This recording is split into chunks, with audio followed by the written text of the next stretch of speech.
Bismillah, Assalamualaikum warahmatullahi wabarakatuh.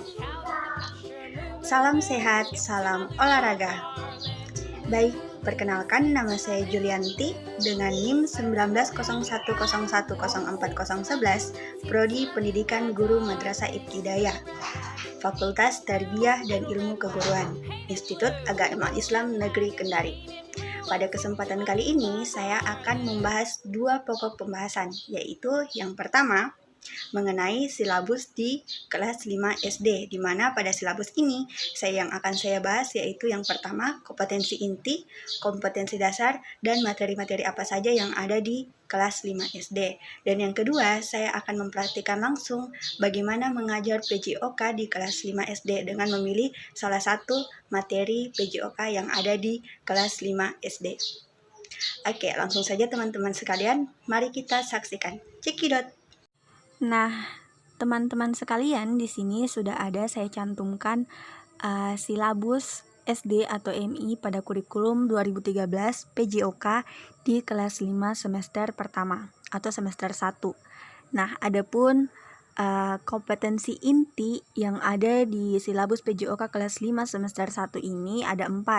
Yang pertama yaitu menerima dan menjalankan ajaran agama yang dianutnya. Yang kedua, menunjukkan perilaku jujur, disiplin, tanggung jawab, santun, peduli, dan percaya diri dalam berinteraksi dengan keluarga, teman, guru, dan tetangga. Yang ketiga, memahami pengetahuan faktual dengan cara mengamati, yaitu dengan mendengar, melihat, membaca, dan menanya berdasarkan rasa ingin tahu tentang dirinya, makhluk ciptaan Tuhan dan kegiatannya, dan benda-benda yang dijumpainya di rumah dan di sekolah. Dan yang keempat, kompetensi intinya yaitu menyajikan pengetahuan faktual dalam bahasa yang jelas, sistematis dan logis, dalam karya yang estetis, dalam gerakan yang mencerminkan anak sehat, dan dalam tindakan yang mencerminkan perilaku anak beriman dan berakhlak mulia. Nah, adapun kompetensi dasar, indikator, serta materi pembelajaran, kegiatan pembelajaran, pendidikan penguatan karakter, penilaian, serta alokasi waktunya dan sumber belajarnya yaitu adalah sebagai berikut. Nah, di sini bisa kita lihat bahwa materi yang ada di semester pertama itu PJOK di kelas 5 itu yang pertama ada sepak bola. Adapun ini kompetensi dasarnya itu 3.1 menerapkan prosedur kombinasi pola gerak lokomotor, non-lokomotor, dan manipulatif sesuai dengan konsep tubuh, ruang, usaha, dan keterhubungan dalam berbagai permainan bola besar sederhana dan atau tradisional. 4.1 mempraktikkan kombinasi gerak lokomotor, non-lokomotor, dan manipulatif sesuai dengan konsep tubuh, ruang, usaha, dan keterhubungan dalam berbagai permainan bola besar sederhana dan atau tradisional. Nah, adapun indikator dari materi sepak bola ini yaitu yang pertama 3.11.1 menjelaskan konsep variasi pola gerak dasar lokomotor, non-lokomotor, dan manipulatif sesuai dengan konsep tubuh, ruang, usaha, dan keterhubungan dalam permainan sepak bola. Mempraktikkan variasi pola gerak dasar lokomotor, non-lokomotor, dan manipulatif sesuai dengan konsep tubuh, ruang, usaha, dan keterhubungan dalam permainan sepak bola. Adapun materi yang kedua yaitu bola basket. Nah, adapun indikatornya dan kompetensi dasarnya ini bisa kita lihat di sini. Yang kedua materinya itu bola kasti. Dan yang ketiga ada rounders, dan yang keempat materinya yaitu lompat jauh. Nah, teman-temanku sekalian, bisa kalian lihat link silabus yang sudah saya cantumkan di bio YouTube saya ini untuk lebih jelasnya. Yang penting kita sudah tahu bahwa materi yang ada di semester 1 itu ada sepak bola, ada lompat jauh, ada rounders, ada kasti. Nah, adapun kompetensi intinya, kompetensi dasarnya, indikatornya, serta dan yang lainnya itu ada di silabusnya dan sudah saya cantumkan di link silabusnya di bio YouTube saya. Silakan dibaca dan dibuka ya teman-teman. Nah, lanjut kita ke silabus semester 2 kelas 5 PJOK di SD atau MI. Nah, di PJOK kelas 5 semester 2 ini pada kompetensi intinya itu sama dengan semester 1. Nah, adapun yang membedakan itu adalah mulai dari kompetensi dasarnya, indikatornya, materinya, serta kegiatannya, itu yang akan membedakan penilaian ataupun alokasi waktunya. Nah, adapun materi yang ada di semester 2 ini, kelas 5 materi PJOK-nya itu ada kombinasi pola gerak dominan, yaitu ada bertumpu, bergantung, keseimbangan, berpindah tempat, tolakan, putaran, melayang, dan mendarat. Itu yang akan dipelajari. Dan kemudian materi yang kedua itu ada senam irama. Di sini dengan adanya pemanasan, gerakan inti, pendinginan, kesalahan gerak pada senam SKJ, itu yang akan dibahas. Dan juga materi yang ketiga itu ada renang gaya dada. Serta yang terakhir itu konsep pemeliharaan diri dan orang lain dari penyakit menular dan tidak menular. Juga ada ada bahaya merokok, minuman keras, dan narkotika, zat-zat adiktif atau nafza, dan obat berbahaya lainnya terhadap kesehatan tubuh. Nah, itu yang akan dibahas pada semester 2, materi-materi yang ada di semester 2. Adapun indikatornya, kompetensi dasarnya bisa kita lihat di sini. Sekali lagi, silakan teman-teman membuka link yang sudah saya cantumkan di bio YouTube saya. Lanjut teman-teman, ini adalah RPP saya atau rencana pelaksanaan pembelajaran saya. Materi yang saya ambil yaitu lompat jauh, di mana kompetensi intinya itu sudah saya cantumkan dalam RPP sebagai berikut. Kompetensi dasarnya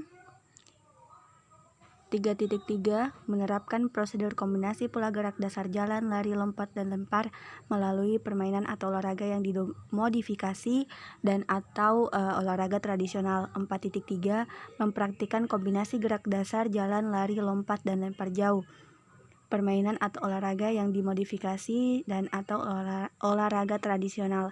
Adapun indikatornya yaitu 3.3.1 menjelaskan konsep variasi pola gerak dasar jalan, lari, lompat, dan lempar melalui olahraga lompat jauh. 4.3.1 mempraktikkan variasi pola gerak dasar jalan, lari, lompat, dan lempar melalui olahraga lompat jauh. Adapun tujuan pembelajarannya yaitu yang pertama, siswa mampu menjelaskan lompat jauh, yang kedua, siswa mampu mempraktikkan lompat jauh. Dan adapun materinya yaitu saya menggunakan video pembelajaran mengenai lompat jauh itu secara daring. Jadi pembelajarannya itu secara daring.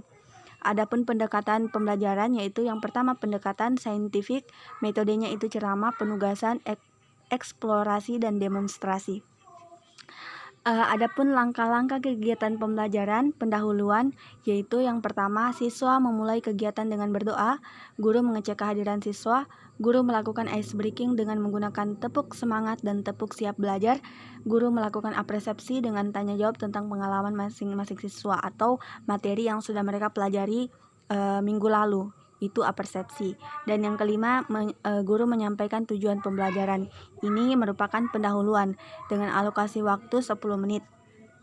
Serta kegiatan inti di mana yang pertama siswa memperhatikan video pembelajaran, siswa dan guru saling bertanya jawab mengenai isi video yang telah diberikan, dan yang ketiga guru menjelaskan mengenai lompat jauh melalui video pembelajaran, dan yang keempat setelah mengamati video pembelajaran siswa mengerjakan soal dan mampu mempraktikkan lompat jauh. Jadi di sini siswa guru memberikan evaluasi dengan memberikan soal serta mengarahkan siswa untuk mempraktikkan lompat jauh dengan memvideo dirinya sendiri.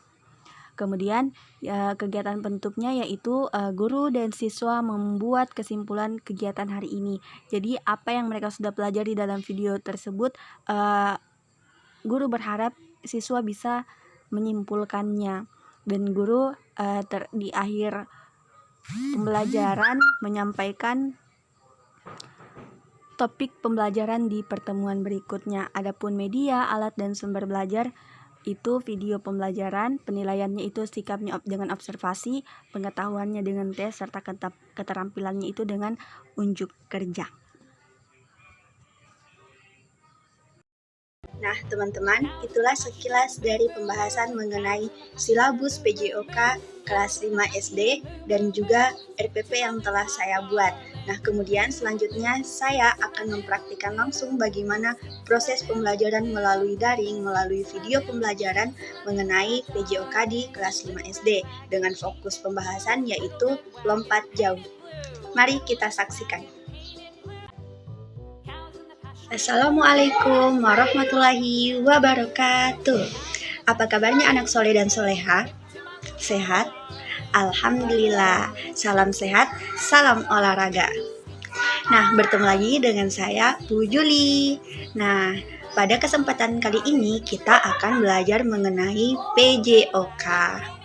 Nah, sebelum kita memulai pembelajaran, alangkah lebih baiknya kita berdoa terlebih dahulu. Oke, kita mulai ya. Bismillahirrahmanirrahim. Rabbi zidni ilman warzuqni fahman. Amin.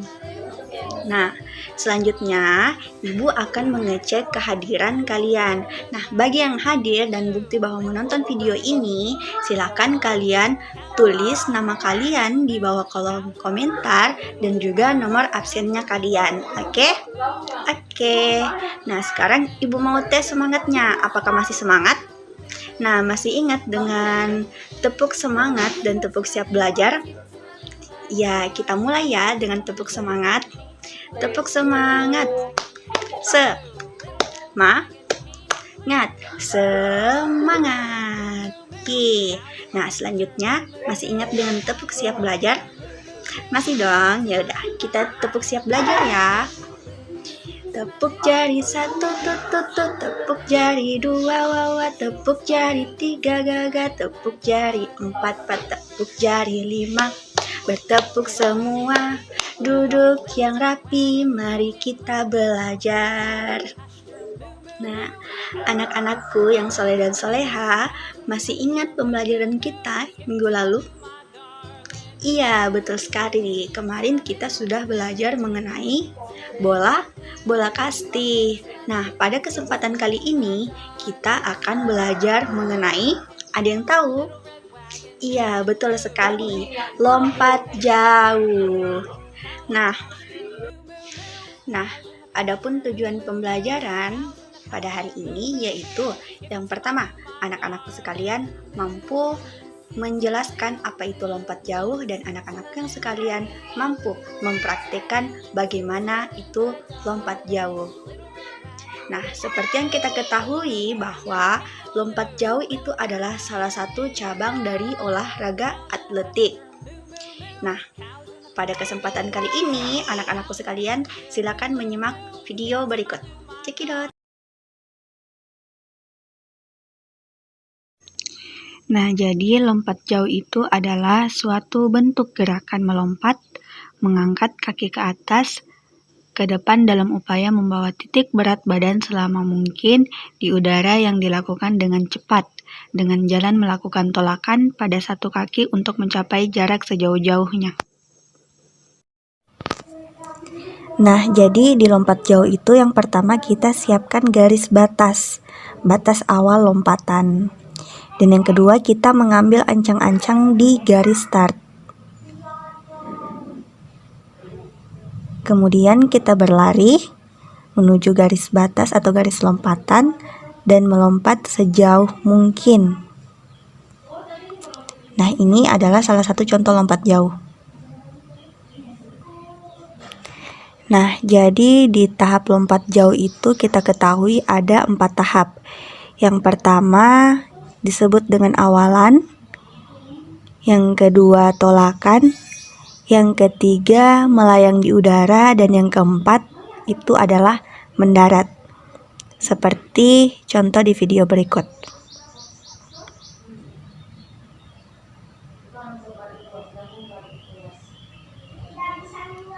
Nah, sekarang kita ulang sekali lagi.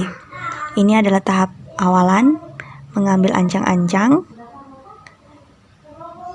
Dan ketika digaris, dia menumpukan kaki. Itu yang dinamakan dengan tolakan dan melayang mendarat.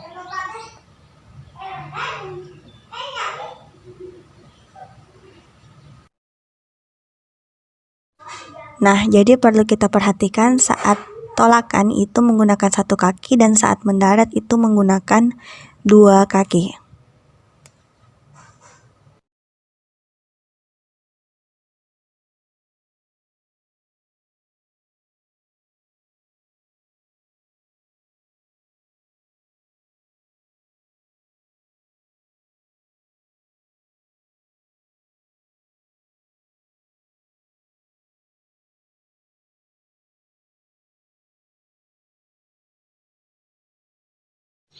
Nah, jadi setelah menonton video tadi, anak-anakku sekalian, silahkan mengerjakan tugas. Yang pertama, kalian buat video praktik lompat jauh, dan yang kedua, kalian tuliskan apa-apa saja tahapan yang ada pada lompat jauh. Semangat, jangan lupa mengerjakan ya. Baik, itulah tadi singkat materi dari lompat jauh. Semoga anak-anakku sekalian dapat memahami dan juga dapat menambah wawasan dari anak-anakku sekalian mengenai lompat jauh. Nah, bagaimana?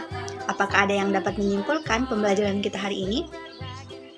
Ya, jadi pembelajaran kita hari ini yaitu mengenai lompat jauh, di mana lompat jauh itu merupakan salah satu dari cabang olahraga atletik, di mana tadi sudah dibahas mengenai tekniknya, bagaimana itu lompat jauh. Nah, anak-anakku sekalian, tadi Ibu sudah menuliskan apa-apa saja yang menjadi tugas untuk anak-anakku sekalian. Nah, adapun pembahasan kita untuk minggu depan yaitu mengenai bola basket. Nah, jangan lupa mengerjakan tugasnya ya. Ibu pamit. Wassalamualaikum warahmatullahi wabarakatuh.